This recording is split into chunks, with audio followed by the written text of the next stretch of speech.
Great. So, Hetzi, thank you so much for taking the time today. We really appreciate it. And on behalf of Setzi, we appreciate you for your leadership today. Thank you. Thank you. Great to be here. Awesome.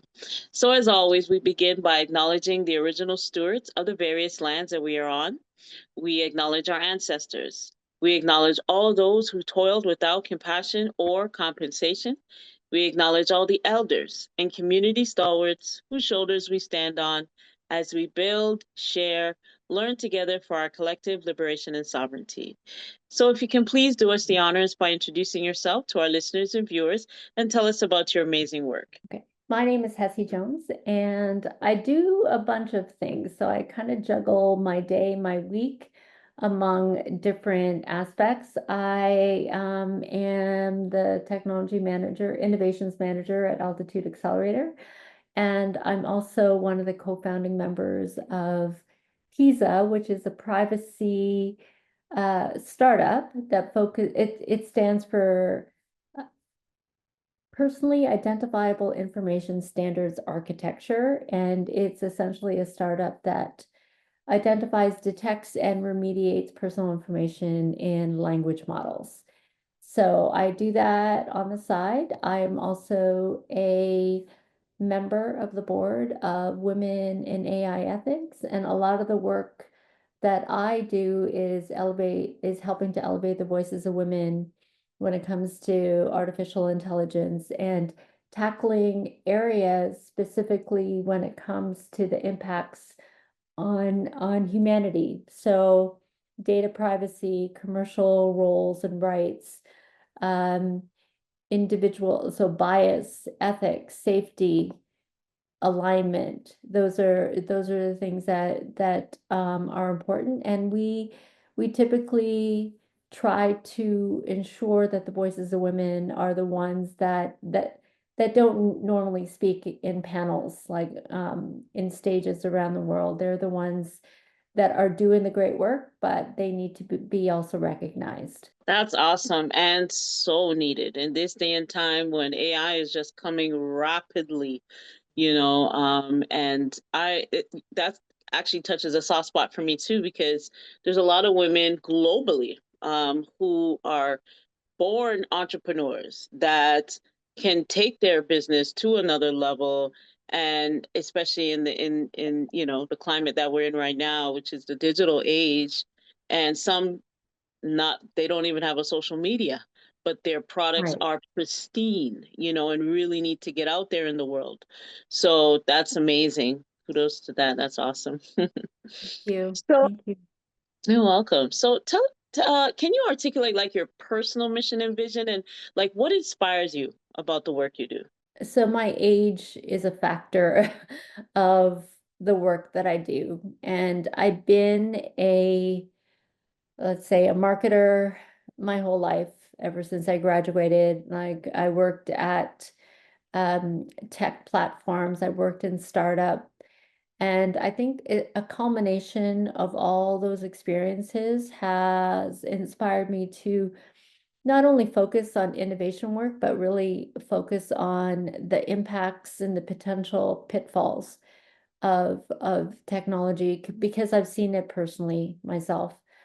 And I used to work when I worked at Yahoo and when I worked in banking. I understand how how companies target individuals based on buying behavior and how they could maximize profit from individuals. Like, I mean, that's not new even today, but the reality is how the information is being used over and above the normal suspects. And when I say normal suspects, it could be just past buying behavior. It could be things that we used when we were in banking, or loyalty programs like recency, frequency, monetization. Now we have the use of social profiles, the people that influence you, your potential emotion that day, things that are a little bit more risky when it comes to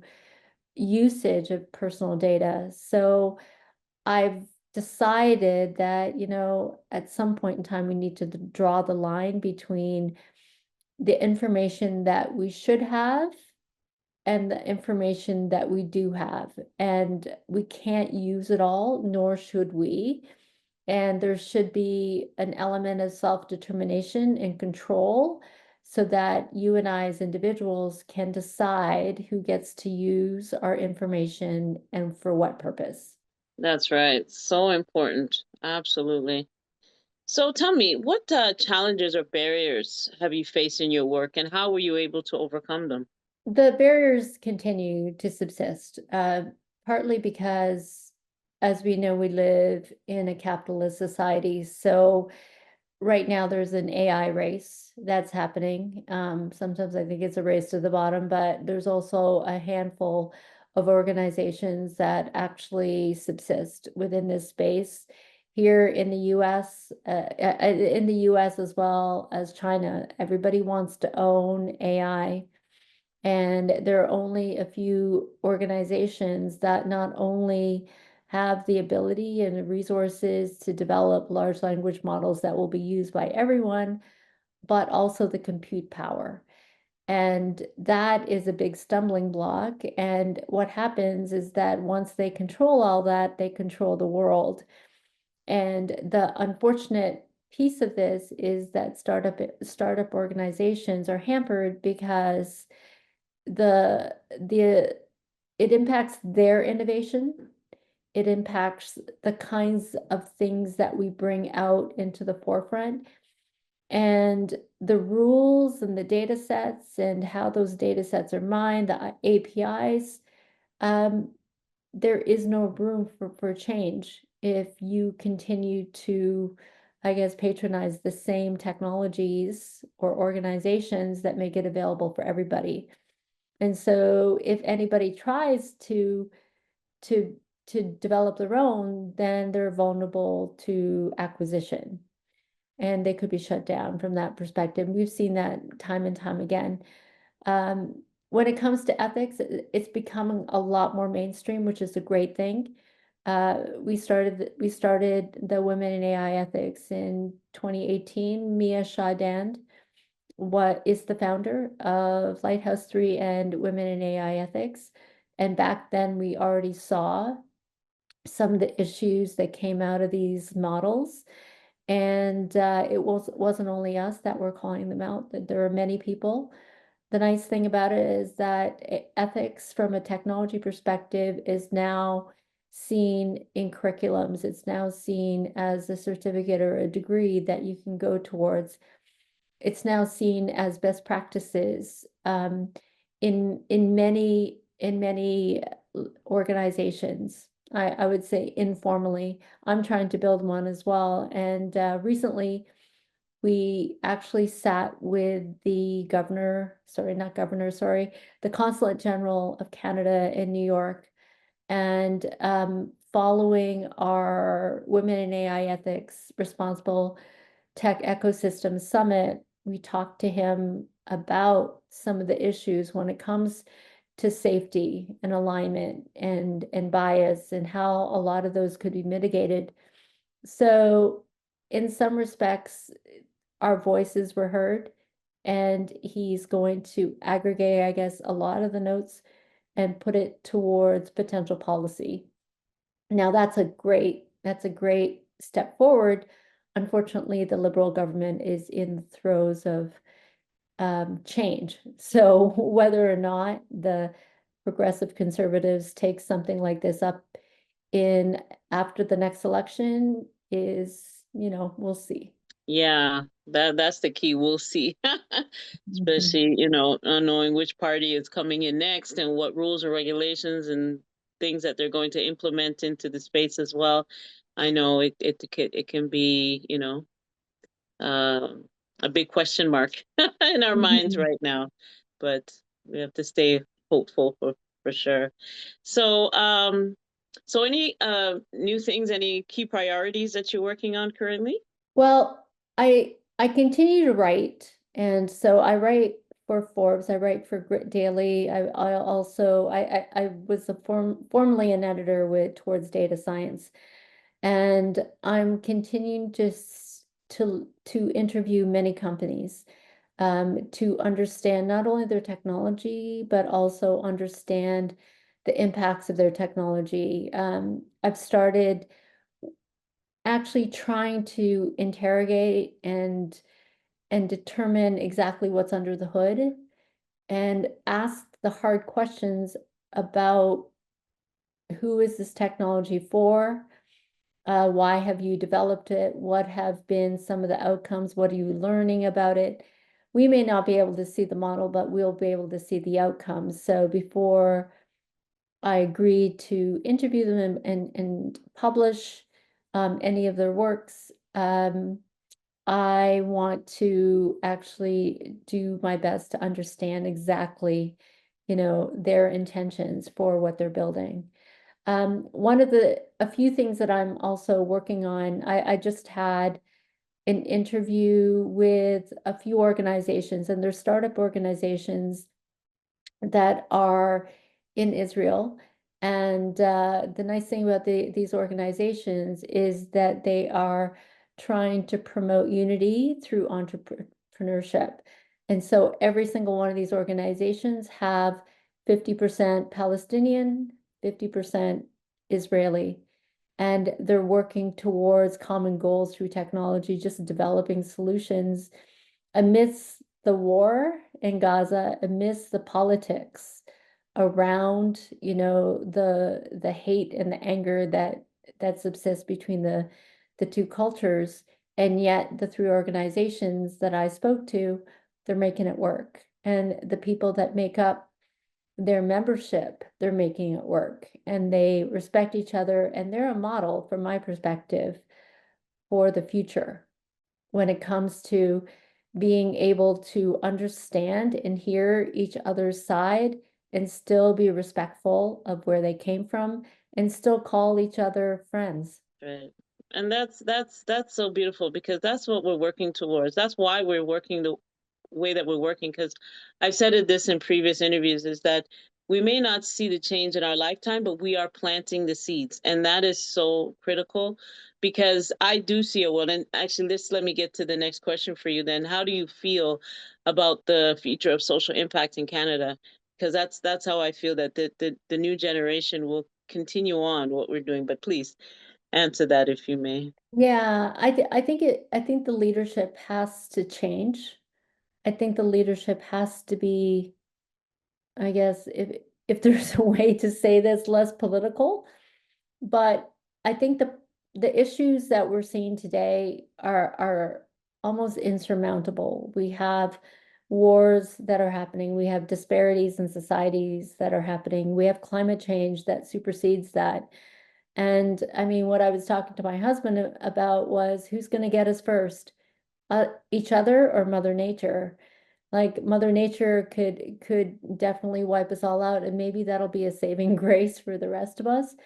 But the future of our planet, the future of us as human beings, is going to be dictated how the younger generation currently view the world and whether or not they're satisfied with the way it's being run.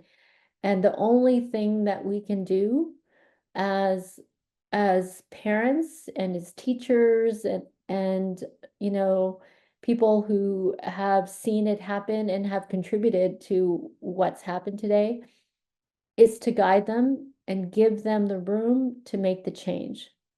That's all we can do. That's all we can do. Absolutely. And that's what I was saying on that line is, we're putting in the work. We're really have the passion for the people to make the change that we want to see. And with the new generation seeing our movements and seeing us collab and saying, how can we come together and make it better? They will also see that and pick up the baton, as many as is drawn to this type of work as possible. Because Right. I totally agree. Like you said, we're in a race of time right now. It's either nature's gonna deal with us, or AI. There seems to be this war going on. But at the end of the day, when we set precedents here, they never go unnoticed. You know, whether it's through nature, through generations, it will continue. You know, we're putting that like little stone in the water and it just ripples, you know. The stone I doesn't agree. know the ripple, but the ripple is happening. I agree. Awesome. Awesome. So, what is your ultimate goal and what does success look like to you? My ultimate goal is to actually see some change in my lifetime. I know it's hard. I think because unfortunately it's hard to fight capitalism and profit motives with human-centered design and outcomes for people. The reality is that those who are more profit motivated, they will tell stories and they'll try to motivate about developing outcomes that are benefiting humankind, just to see if they could get more validation for the work that they're doing. And we know that people who have profit motives will say anything to try to win, will try to win favor from either politicians or the public, etc. I think we have to be just as strong as they are in order to create a movement. The reality is that in the world that we live in, the only way we can make change is one person at a time. So we educate people on this. We try to develop organizations to get more people to talk about the topics.